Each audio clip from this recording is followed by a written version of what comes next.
Hey everyone. Now I know some of you are thinking, hey multi-voice reviewer, what took you so long? Well, let's just say I'd gone through a lot of things. Like, had to do some Christmas shopping, and, my grandma felt lucky, so she wants to go to Belterra. And then the next day I started noticing that it was raining. And of course having our truck fixed as well, because it needed some new tires, among other things. So, and I was trying to do a review of Sonic the Hedgehog, but I guess it'd have to wait.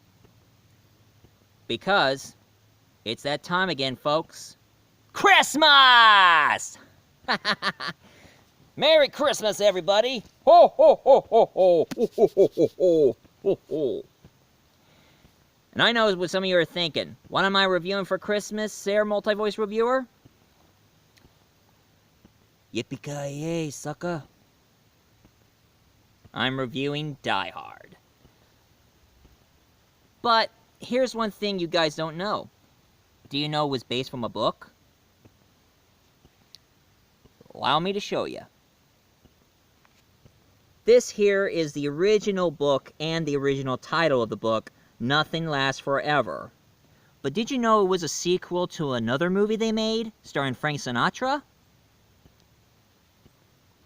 I'm not kidding. This book was actually made to be a sequel to The Detectives.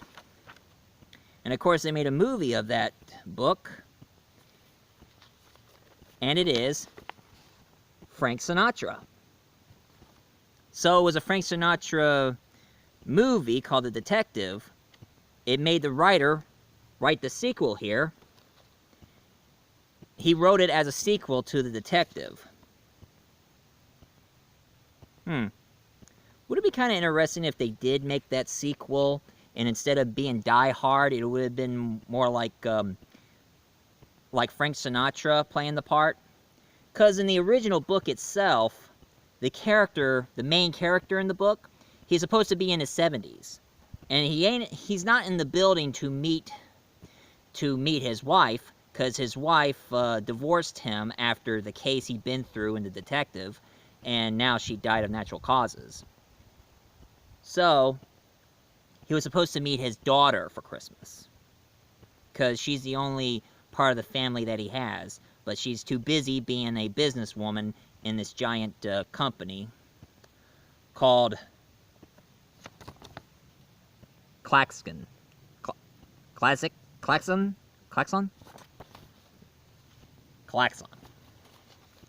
And of course, unlike the Die Hard movie where it's owned by a Japanese boss, this one was owned by a Texas businessman who also is into coke. That's just a sniff, because my nose is runny because it's cold outside.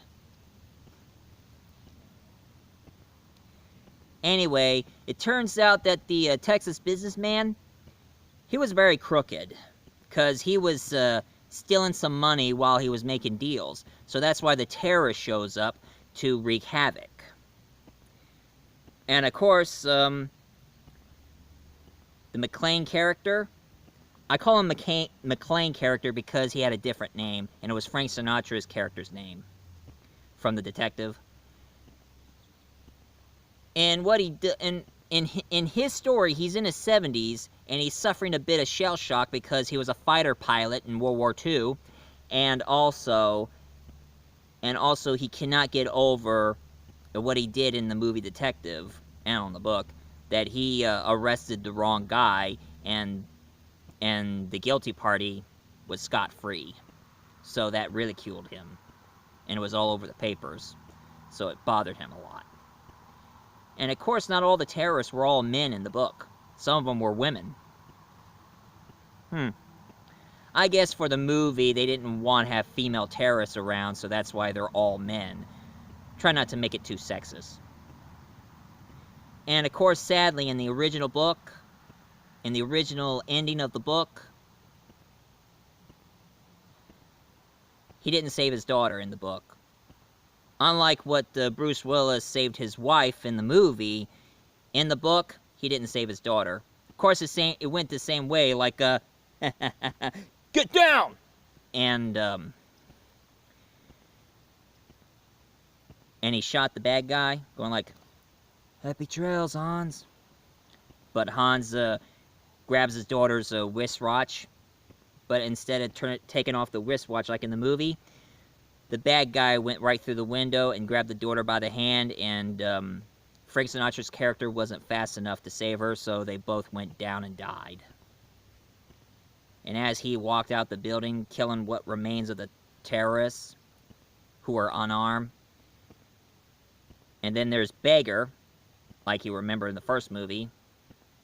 He showed up blazing his guns, and that one cop who gave him a hard time, he jumped right in front of him and got shot and died, while Frank Sinatra's character got wounded in the leg.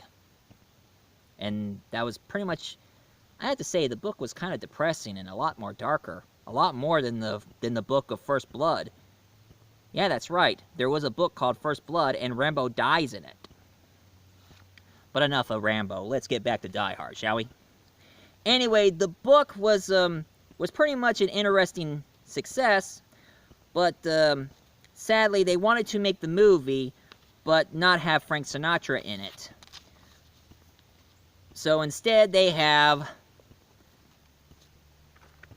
the legendary Bruce Willis to star in the movie. And of course, Bruce Willis got so popular in the TV show called Moonlighting. And one thing I do know about Bruce Willis, he is a Three Stooges fan, because if you watch some of the show Moonlighting, you can hear Bruce Willis going in a few mischief scenes. So he was quite a Stooge fan.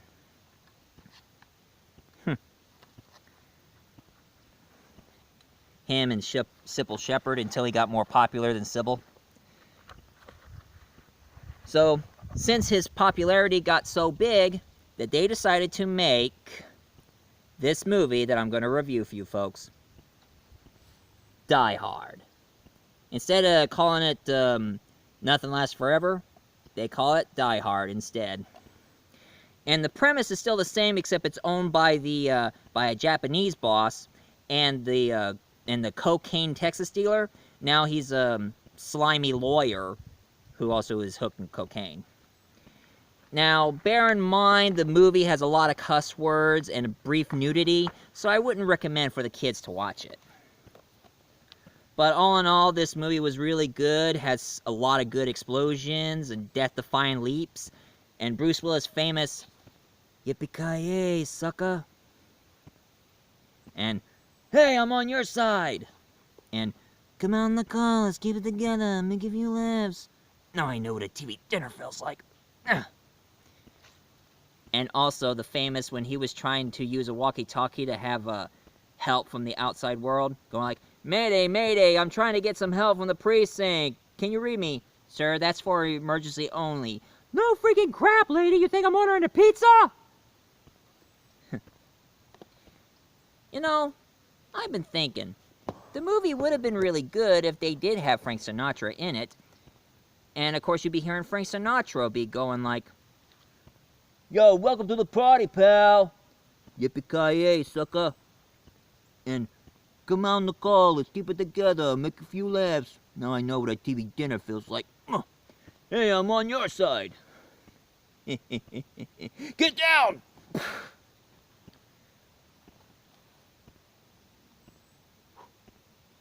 Happy trails, Hans.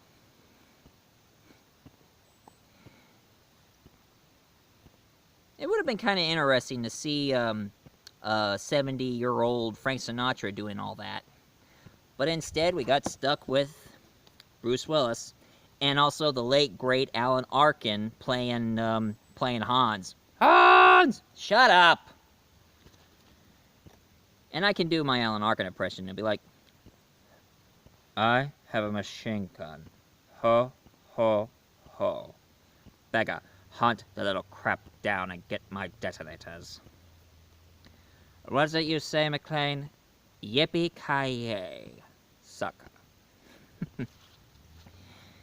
Anyway, The movie became a huge hit that they made tons of sequels. They made Die Hard 2, Die Harder, where now his wife is in an airplane along with the other passengers, and there's a group of terrorists who decided to take over the airplane, and Shirley MacLaine is the only person who's trying to stop them, and another Christmas involved. I guess either Christmas or New Year's. Oh, Christmas Eve. Okay, so he's trying to meet his wife on the plane on Christmas Eve. So he saved his wife once again from a group of terrorists again. And the reason why the terrorists are doing that, trying to hijack the plane, it's because they want to get their favorite leader free from prison. And then they made a third movie, which I have to say it's outlandish and really funny. And also Samuel L. Jackson involved. I want them to die. Why I want them to die? Because I hope they burn in heck. Die Hard with a Vengeance. We have Samuel L. Jackson, and of course Jeremy Irons, who plays another terrorist, except here's a big shocker. Why is it called Vengeance is because Jeremy Irons, he's playing Han's brother. So he wants vengeance for what McClane did to his brother. Oh man, you're giving me a headache. Hey Han, you got an aspirin? I got a terrible, terrible, miserable headache. You'll surprise me again, McClane. You should pick up these 3 trilogies here. These 3 Die Hard movies, they're the best. Action-packed, awesome. But it didn't stop there, you know? Because I remember back in the 90s when I had my PlayStation 1. Get ready to be shocked on this one. Now, I heard they made a video game for Nintendo of Die Hard, but the Nintendo really sucked. It was awful. But when PlayStation 1 came about, they decided to make this video game. Die Hard Trilogy for PlayStation. In the first game, you play Shirley MacLaine, you go through the building, and you shooting up terrorists and helping the hostage. In the second game, it's more like a shoot-'em-up game, so you have to shoot all the terrorists around and not hit the hostages. And on the third game, you drive the cop car and taxi around and trying to find the bombs and try to stop the bombs for blowing up before the timer runs out in the third game. Which I have to say, it was a really fun game. It's too bad I didn't have a second game that they made. Yeah, they made a second game for PlayStation 1. It's called Die Hard in Las Vegas. Now, I don't know if the game is a shoot-'em-up or not, but I think I'll get back to you on that one. But, to my opinion, the first game, Die Hard 1, was a lot better.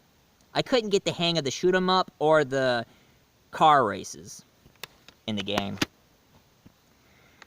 And much of my surprise, ever since the Expendable movies and other movies that Bruce Willis appeared in, they decided to bring Shirley MacLaine back in these movies. I show you pictures because I don't have them on DVD or Blu-ray.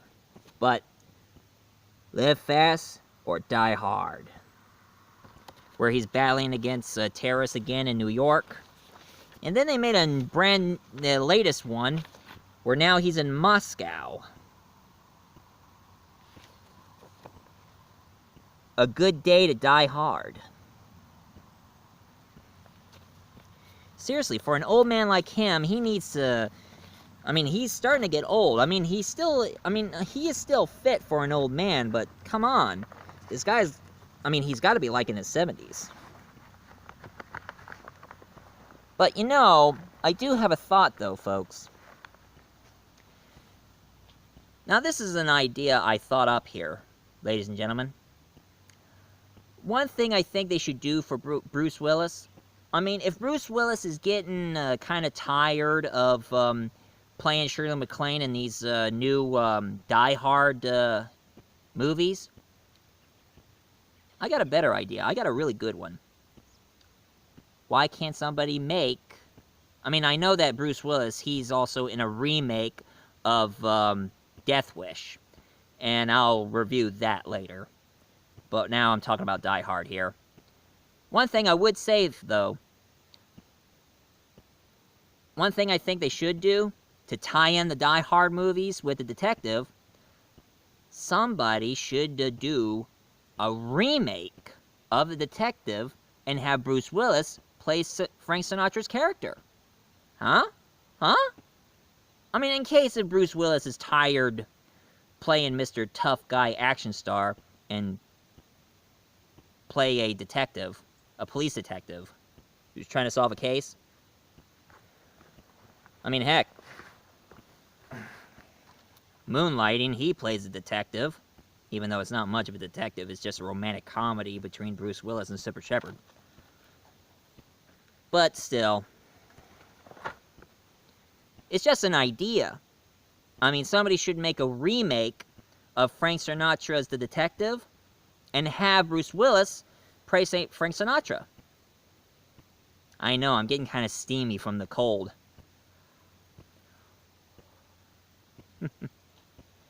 Anyway,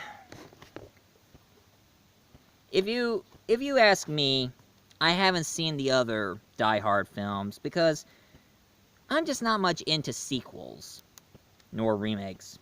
But at least they should do a remake of The Detective. But to me, I keep these 3 movies with me because they're the best movies ever. And for those of you who have a PS1, you should look up for the Die Hard games. At least you want to play a game where you feel like Bruce Willis in this game. Oh yeah, and Bruce Willis himself and the other actors, they didn't do the voices for this game. They had Bruce Willis imitators and other voice actors imitating Samuel L. Jackson and all the others. And that was it. And that is Die Hard for you. And for those of you who likes my Die Hard review, please leave a comment down below, hit like, and subscribe. And you know, I've been thinking, guess what I'm going to review after Christmas? I'm going to review Christmas Vacation, Christmas Vacation, Christmas Vacation. I mean, I know it's from those series of movies called the National Lampoon Vacation, but everybody wants me to review Christmas Vacation, so since I have it on DVD, I'm going to review it.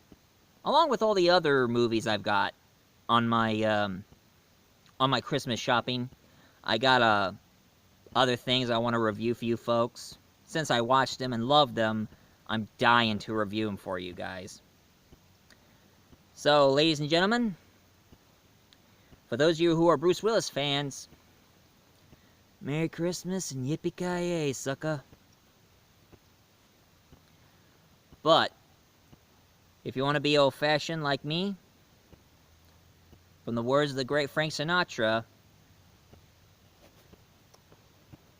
have yourself a merry little Christmas now. Merry Christmas. See you later.